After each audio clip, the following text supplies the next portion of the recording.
भेटतो, येशू तुला भेटतो, येशू तुला भेटतो, येशू तुला भेटतो. कधी नाही बदलणार, येशू तुला भेटतो, कधी नाही बदलणार, येशू तुला भेटतो. आपल्या लोकांस भेटून भोजन देणार, आपल्या लोकांस भेटून भोजन देणार. आज पण तुला तृप्त करणार, आज पण तुला तृप्त करणार, येशू तुला भेटतो, येशू तुला भेटतो.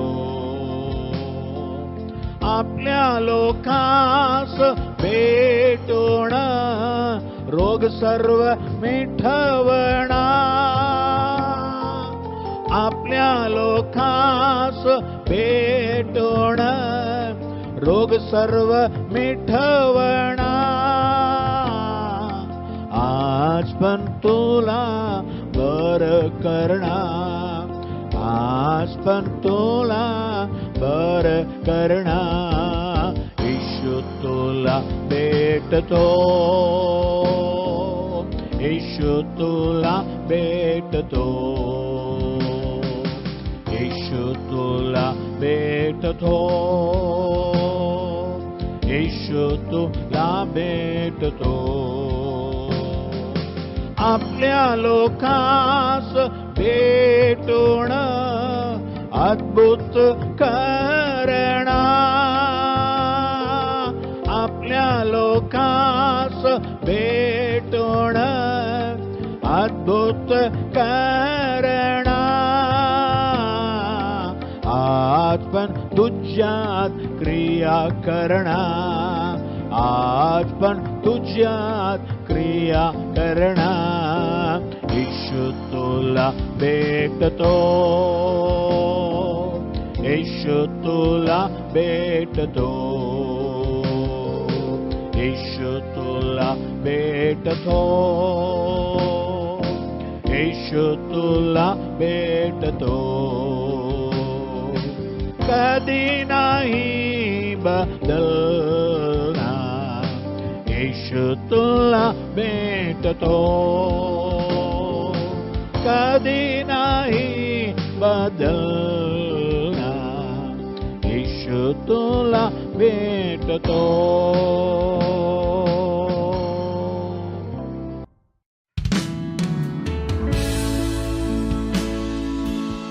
आमचा प्रिय बंधू बहिणीनो, येशू ख्रिस्तांच्या नावाने तुम्हा सर्वांना आम्ही स्वागत करीत आहोत.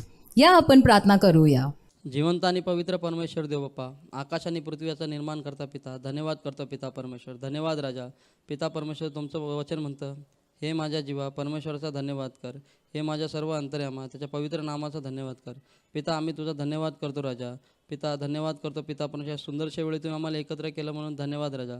पिता परमेश्वर, तुम्ही आमच्यामध्ये आहात म्हणून धन्यवाद पिता परमेश्वर. पिता, आज तुम्ही आमच्याशी बोला पिता, आमचे मन उघडा पिता परमेश्वर, आणि तुमचं वचन आमच्या हृदयावरती लिहिण्यासाठी तुम्ही मदत करा पिता परमेश्वर. त्याला पिता परमेश्वर, आम्ही ऐकणारे नाही तर ऐकून क्रिया करणारे बनवा पिता परमेश्वर. तुम्ही असं करणार आहात म्हणून धन्यवाद पिता. पास्टरांद्वारा तुम्ही आमच्याशी बोला पिता परमेश्वर. आमच्या सगळ्यांचे हृदय तुम्ही खोला पिता, आणि तुमच्या वचनाचा साठा आमच्या आतमध्ये होण्यासाठी मदत करा. तुमच्या नावाचा गौरव होऊ द्या. येशू ख्रिस्ताच्या नावाने मागतो पिता, आमेन.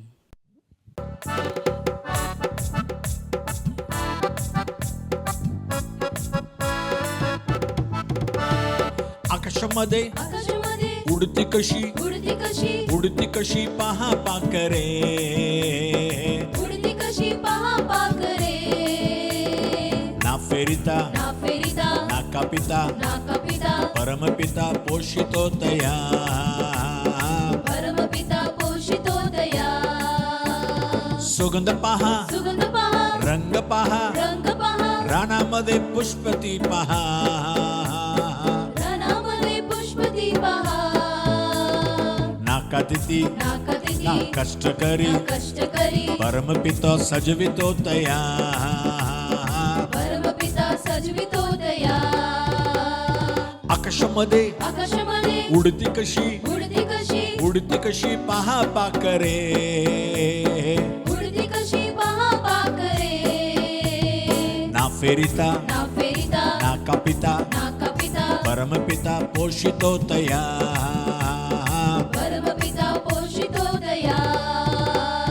पक्षी पहा, पक्षी पहा, फुले पहा, फुले पहा, मोठी ही देवाची दया. मोठी देवाची दया. तुझा माझा तुझा माझा परमपिता परमपिता, सत्य प्रेम दाखवी हमा. सत्य प्रेम दाखवी हमा. आकाशामध्ये आकाशामध्ये उडती कशी, उडती कशी, उडती कशी पहा पाखरे. उडती कशी पहा पाखरे. ना फेरिता ना फेरिता, ना कापिता, ना कपिता, परमपिता पोषितो तया. परमपिता पोषितो दया. परमपिता पोषितो तया. परमपिता पोषितो दया. आमच्या प्रिय बंधू बहिणींना येशूच्या नावाने आमचा नमस्कार. येशू तुला भेटतो या कार्यक्रमासाठी तुम्हा सर्वांना स्वागत करीत आहे. आजचं वचन जाऊया जपनिया 3:17. जपनिया 3:17. परमेश्वर तुझा देव सहाय्य करणाऱ्या वीरासारखा तुझ्या ठायी आहे. तो तुझ्याविषयी आनंद उत्सव करेल.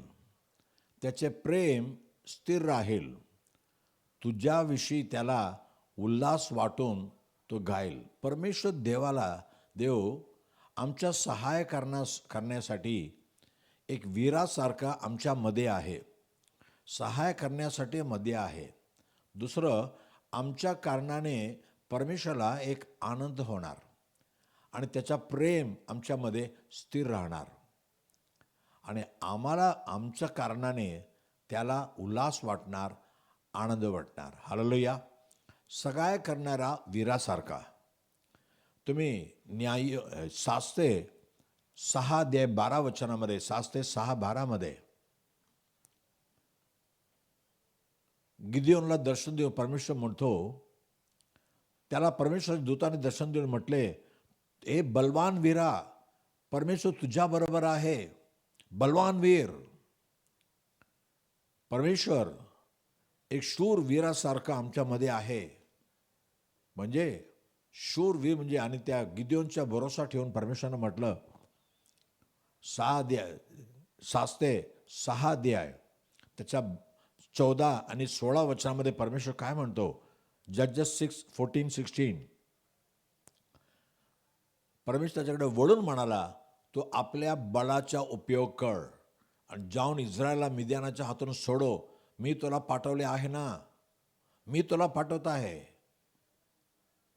आणि 16 वचनामध्ये खरोखर मी तुझ्याबरोबर राहीन.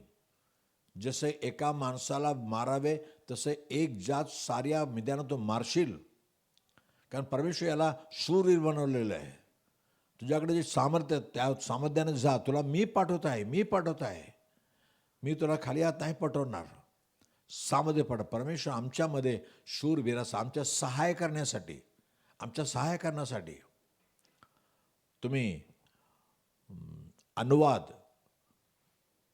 33:27 वचनामध्ये ड्यूटरॉनॉमी 33:27 अनुवाद 33:27 अनादि देव तुझा आश्रय आहे. सनातन भाऊचा तुला आधार आहे. त्याने शत्रूला तुझ्या पुढून हाकून दिले व म्हटले त्याचा नाश कर. हालेलुया. तो आमचा आश्रय आणि आधार आहे. आणि 33:26 वचनामध्ये 33:26 हे यशोरोना देवासमान कोणी नाही. तो तुझ्या सहायासाठी मेघमंडलावर आरूढ होवन आपल्या प्रतापाने आकाश मार्गाने धाव घेतो. तुझ्या सहायसाठी परमेश्वर मेघमंडलावर येतो, आकाशामध्ये येतो आमच्या मदतीसाठी. तुम्हाला मदत या नवीन वर्षामध्ये देव तुम्हाला सहाय्य करण्यासाठी आहे. यशाया 31:5 आयसा 34:5 यशाया 31:5 पक्षी जसे पाकर घालतात तसं सेनाधीश परमेश्वर यरुशलेमेचे रक्षण करीन. तो तिचा बचाव करून तिला सोडविल. तो तिला ओलांडून तिला सुरक्षित राखेल. बघा किती बघा, सेनाधीश परमेश्वर जसे पक्षी जसे पाकर घालतात तसं परमेश्वर आमच्यावर पाकर घालून आम्हाला रक्षण करणार, आमचा बचाव करणार, आम्हाला सोडवेल. तो तिला ओलांडून तिला सुरक्षित राखील. की चांगला परमेश्वर बघा, तुम्हाला सहाय्य करण्यासाठी परमेश्वर आहे. म्हणून इब्रिकरास पत्री 13:5 आणि 6 इब्रिकरास पत्री 13:5-6 इब्रूज 13:5-6 तुमची वागणूक द्रव्य लोभा वाचून असावी. जवळ आहे तेवढा तुमची तृप्त असावी. कारण त्याने परमेश्वराने स्वतः म्हटले आहे, मी तुला सोडून जाणार नाही व तुला टाकणार नाही, सोडून जाणार नाही. म्हणून आपण धैर्याने म्हणतो, प्रभू मला सहाय करणार आहे, मी भिणार नाही. मनुष्य माझे काय करणार? सहाय करायला परमेश्वर आहे, मला का भीती? मनुष्य मला काय करू शकतो? कारण त्याने म्हटलं, मी तुला सोडणार नाही, माझ्याबरोबर सदैव परमेश्वर राहणार आहे, मला कशाला भीती? तुमचा सहाय करणारा परमेश्वर नैवर्षात आहे. निर्गमन 14:25 एक्सोडस 14:25 निर्गमन 14:25 इथे लाल समुद्र पार करताना इस्रायल लोक पुढे निघून गेले आणि मागे ते शत्रू त्या मार्गाने आले, लाल समुद्राच्या मार्गाने आले. तो का घडलं? त्याने त्यांच्या रक्षाची चाके काढून ते चालवणे कठीण केले. फिरोजच्या सेनेच्या रथांच्या चाके परमेश्वराने काढून टाकले. चाके काढून फेकले तर कसं चालणार रथ? गाडीच्या चाके काढले तर गाडी तिथं पडून राहणार ना, यांच्या रथ तिथं पडून राहिला. तेव्हा मिस्र लोक म्हणू लागले, आपण इस्रायलापासून पळून जाऊ, कारण परमेश्वर त्यांच्या बाजूने मिस्राचे लढत आहे. परमेश्वर त्यांच्या बाजूला आहे, त्यांना सहाय्य करण्यासाठी आहे. आम्ही एवढं मोठं सेना त्याच्यासमोर उभं राहू शकत नाही. चाके गेले आणि आमचं धैर्य गेले. आज आमचा सहाय्य करण्यासाठी परमेश्वर आमच्याबरोबर आहे. हालेलुया. तो आमच्यासाठी युद्ध करणार. निर्गमन 14:14 एक्सोडस 14:14 निर्गमन 14:14 परमेश्वर म्हणता, परमेश्वर तुमच्यासाठी लढेल. तुम्ही शांत राहा, तुम्ही गप्प राहा, तुमच्यासाठी तो लढणार आहे. तसं इस्रायल लोकांसाठी परमेश्वर लढला. त्या लाल समुद्रामध्ये शत्रूच्या सेना मध्ये आल्यानंतर त्यांनी परत समुद्राला 2 भाग केले होते. परत समुद्राचं पाणी आलं आणि सगळ्यांना पाण्यामध्ये सपडून टाकलं. तुमचा सहाय्य करण्याचे परमेश्वर आहे. 124:8 साम 124:8 आकाश व पृथ्वी याच्या निर्माण करता जो परमेश्वरच्या त्याच्या नावामुळे आम्हाला सहाय्य मिळते. ज्या परमेश्वराने आकाश व पृथ्वीचे निर्माण करता आहे तो परमेश्वर प्रभू येशूच्या नावाने तुम्हाला सहाय्य भेटेल. येशूचं नाव घ्या, तुम्हाला मदत भेटेल, सहाय्य भेटेल. सहाय्य करण्यासाठी तुमच्यामध्ये परमेश्वर आहे, तुमच्यामध्ये आहे. योहान 1:26 जॉन 1:26 योहान 1:26 योहान म्हणतो, मी पाण्याने बप्तिस्मा करतो, ज्याला तुम्ही ओळखत नाही असा एक तुमच्यामध्ये उभा आहे. आज आमच्यामध्ये परमेश्वर आहे, आम्हाला दिसत नाही, आम्ही ओळखत नाही. एकदा शाद्राक मेशाक अबेदनेगो म्हणून 3 पुरुष त्यांच्या देशातला राजा म्हटला, मी एक तर स्वरूप उभा केलेला आहे, मूर्ती उभा केलेला आहे, त्याचं सर्वजण दंडवत करा. सर्व दंडवत केले, हे 3 पुरुष दंडवत नाही केले. राजाला राग, राजा म्हटला, आणखी तुम्हाला एक चान्स देतो, तुम्ही याच्या पुढे खाली पडला नाही तुम्हाला आगीच्या भट्टीमध्ये फेकून देणार. पण ते तिघं म्हणतात, काय पण करा, पण आम्ही तर या मूर्तीपुढे पडणार नाही खाली. आमचा देव आम्हाला वाचवेल. राजाला राग आला. त्या बटेला आणखीन 7 पट आणखीन गरम केला आणि या तिघांना बांधून टाकू दिला. Daniel 3:23 Daniel 3:23. शाद्राक, मेशाक व अबेदnego हे 3 पुरुष मुसक्या बांधलेल्या, चांगलं बांधलेल्या त्या दगदगीत अग्नीच्या बट्टीत पडले. पण 25 राजा काय म्हणतो? तो म्हणाला, पहा 4 इसम अग्नीत मोकळे फिरत आहेत. आम्ही बांधून टाकलं, त्यांना मोकळे कोण केलं? त्यांना सोडवलं कोण? आता मला दिसायला लागले त्यांना काही एक आजा पोचली नाही. चौथ्याचं स्वरूप तर एखाद्या देवपुत्रासारखं आहे.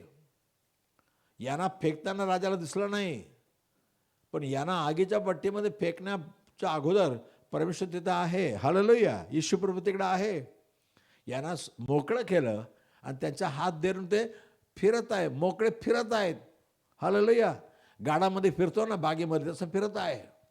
आता राजाला दिसू येतो, बापरे, हा चौथा माणूस तर देवपुत्रासारखा आहे. आता तुमच्यामध्ये परमेश्वर आहे. काही वेळ आम्हाला कळत नाही, परमेश्वर आमच्यामध्ये आहे. तुम्ही उत्पत्ती 28:16 याकूब एक ठिकाणी झोपला आणि त्यांनी स्वप्न पाहिलं, परमेश्वर इथं उभा आहे. तो जागा झाल्यानंतर काय म्हणतो? 28:16 जेनेसिस 20. मग याकूब झोपेतून जागा होऊन म्हणाला, खरोखर या ठिकाणी परमेश्वर आहे, पण हे मला कळले नव्हते. आज तुमच्यामध्ये परमेश्वर आहे तुम्हाला मदतीसाठी, पण तुम्हाला ते कळत नाही, तुम्हाला समजत नाही. देवाला शोधून कुठे कुठं जाता. ईश्वरनं म्हटलं मत्ती 18:20 मॅथ्यू 18:20, कारण जे ते दोघे किंवा तिघे माझ्या नावाने, येशूच्या नावाने जमले आहेत, ते त्यांच्यामध्ये मी आहे. आज येशूचं नाव घेऊन तुम्ही तुमच्या कुटुंबामध्ये येशूचं नाव घ्या. येशू प्रभू तुमच्यामध्ये आहे. हालेलुया. 2000 सालीपूर्वी येशू ख्रिस्त स्वर्गाला सोडून जगामध्ये आला, मानव म्हणून आला. देव मानव झाला, धरतीवर आला. आणि कशासाठी? आम्हा सर्वांच्या पापाला मिटण्यासाठी. आमच्या सर्व आशीर्वादाचा रोग काय? पाप आहे. आमच्या शांती मिळत नाही काय? कारण काय? पाप आहे. घरामध्ये भांडणं काय? मनामध्ये पाप आहे. पण या सर्व आमच्या सर्वांच्या पापाला तो आपल्या देहावर घेऊन वधस्तंभावर खिळलेला गेला. तो मारला गेला, तो मेला, गाडला गेला. पण तिसरा जो येशू जिवंत उठला. आज भी जिवंत परमेश्वर आहे, म्हणून तुम्हाला सहाय्य करण्यासाठी तुमच्यामध्ये परमेश्वर आहे. हालेलुया. पुन्हा एकदा जपन्या 3:17 पाहूया. जपन्या 3:17. सहाय्य करण्याच्या वीरासारखा तुझ्या ठाई आहे. तो तुझ्याविषयी आनंदोत्सव करेल, त्याचे प्रेम स्थिर राहील. तुझ्याविषयी त्याला उल्हास वाटून तो खाईल. तुमच्याविषयी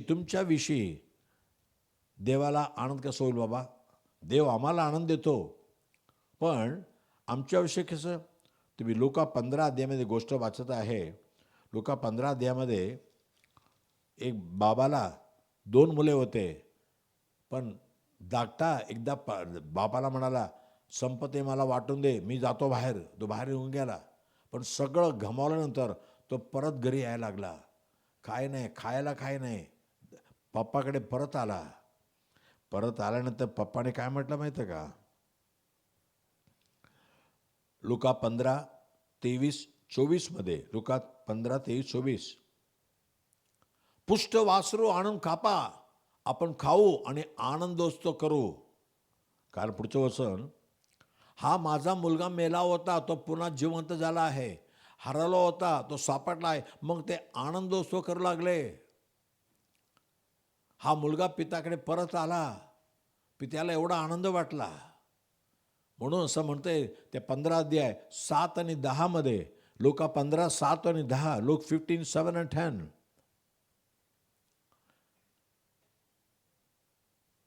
ज्याप्रमाणे ज्यांना पश्चातापाची गरज नाही, अशा 99 नीतिमानाबद्दल होणाऱ्या आनंदापेक्षा पश्चाताप करणाऱ्या एका पापी माणसाबद्दल स्वर्गात अधिक आनंद होईल, हे मी तुम्हाला सांगतो 10 वचनामध्ये. त्याप्रमाणे पश्चाताप करणाऱ्या एका पापी माणसाबद्दल देवाच्या स्वतःसमोर आनंद होतो, हे मी तुम्हाला सांगतो. आज तुम्ही तुमच्या पापाला सोडून येशूकडे येणार आहे का? येशूकडे तुम्ही पापाची क्षमा मागणार का? तुमच्यामुळे स्वर्गामध्ये खूप आनंद होतो. एक पापी पश्चाताप केला, मन फिरून आला येशूकडे, त्याच्या पापात जीवन सोडून दिला, तर स्वर्गामध्ये आनंद आहे. तुमच्या टाई देवाला आनंद व्हायला पाहिजे. असं आज तुमच्या पापाची क्षमा मागणार का? येशूने पाप केलेलं आहे, पण माझ्या पापासाठी तू मेला, तुझं रक्त व्हायला, मला माफ कर, तुझ्या रक्ताने मला शुद्ध कर, असा म्हणा. देव तुमच्यामुळे देवाला आनंद होईल. हालेलुया. आणि तिसरं गोष्ट, त्याच्या प्रेम निरंतर राहणार. आज मानवाचं प्रेम आज आहे, उद्या नाही आहे. आज चांगलं प्रेम करणार, उद्या ठुकून लावणार. पण देव प्रेमी आहे, त्याचा प्रेम सदैव आहे. हालेलुया. तुमच्यावर देवाचं प्रेम आहे, कारण देव प्रेम आहे आणि त्याच्या पवित्र आत्म्यामुळे त्याच्या प्रेम आमच्या मनामध्ये ओतलेलं आहे. रोमकरांसपत्री 5 अध्याय 5 वचनामध्ये, रोमन्स 5:5, रोमन 5:5 आशा लाजवत नाही, कारण आपल्याला दिलेल्या पवित्र आत्म्याच्या द्वारे आपल्या अंतःकरणात देवाच्या प्रीतीचा वर्षाव झाला आहे. देवाने आमच्यावर प्रीती केली. आता पवित्र आत्म्यामुळे प्रीती आमच्यामध्ये ओतून टाकतो, वर्षाव करतो. देव प्रेमी आहे. योहान 3:16, जॉन 3:16 देवाने जगावर एवढी प्रीती केली की त्याने आपला एकलौता एक पुत्र येशू ख्रिस्ताला दिला, यासाठी की जे कोणी विश्वास करतो, त्याच्यावर विश्वास करतो, त्याचा नाश होऊ नये, पण सार्वकालिक जीवन प्राप्त व्हावे. येशू आमच्या प्रेम करून आपला जीव दिलेला आहे. येशू स्वतः सर्व कल्वरी क्रूसामध्ये आपला जीव दिलेला आहे. त्याचं प्रेम एवढं अफार आहे आणि त्यांचा प्रेम सदैव राहणार. हालेलुया. तुमच्या मनात देवाचे प्रेम. या नवीन वर्षामध्ये पहिलं, देव तुमच्या टाई आहे तुम्हाला सहाय्य करण्यासाठी. दुसरं, तुम्ही पश्चाताप करा, देवाकडे परत या, देवाला खूप आनंद होईल. आणि तिसरी गोष्ट, त्याचं प्रेम सदैव राहणार. येशूच्या प्रेमाने भरून राहा, प्रेम दाखवा. येशू आमच्यावर एवढं प्रीती केली ना, इतरांना प्रेम दाखवा. येशूचं प्रेम, देवाचे प्रेम. प्रार्थना कर. पहिलं, देव बापा धन्यवाद प्रभू, आज पण जे पश्चाताप करत आहे, देव बापा माझ्या पापाच्या क्षमा कर. माझ्यामुळे तुला दुःख पोचलेलं आहे, माझ्यामुळे तू कल्वरी क्रूसमध्ये दुःख सोसला आहे. आज मी पश्चाताप करून माझ्या पापाला सोडून तुझ्याकडे येतो. माझ्या पापाची क्षमा कर. येशू तुझ्या रक्ताने प्रत्येकानं साफ कर प्रभू. प्रत्येकानं जीवन शुद्ध होऊ दे प्रभू, आणि त्यांच्यामध्ये तो राहा, त्यांना सहाय दे. आज कुठल्या प्रकारचे त्यांना सहाय मदत पाहिजे. जे आजारी आहे त्यांना स्पर्श कर, त्यांना भरवू दे प्रभू राजा. जे दुखणं आहे, जे मनामध्ये वेदना आहे, सगळं काढून टाक प्रभू. तो सगळा आमच्या भार कष्ट हरवणारा, काढून टाकणारा परमेश्वर आहे. प्रत्येकाच्या मनामध्ये शांती समाधान येऊ दे आणि देवाचा प्रेम त्याच्या मनामध्ये ओतून टाक प्रभू. आणि आज ते प्रभूकडे आलेलं आहे, त्यांच्या सहायसाठी त्यांच्यामध्ये तो नेहमी राहा प्रभू. आज कुठल्या प्रकारचे त्यांना मदत पाहिजे, सहाय्य पाहिजे, तो कर प्रभू. प्रत्येकाने यावर्षी तो आशीर्वादित कर आणि त्यानं त्यांच्या मान वर कर प्रभू. येशूच्या नावाने मागितो म्हणा, ऐक प्रभू राजा. Amen, amen. God bless you. देव पण आशीर्वाद करो. पुढच्या रविवारी दुपार 3 वाजता पुन्हा भेटूया. आमेन.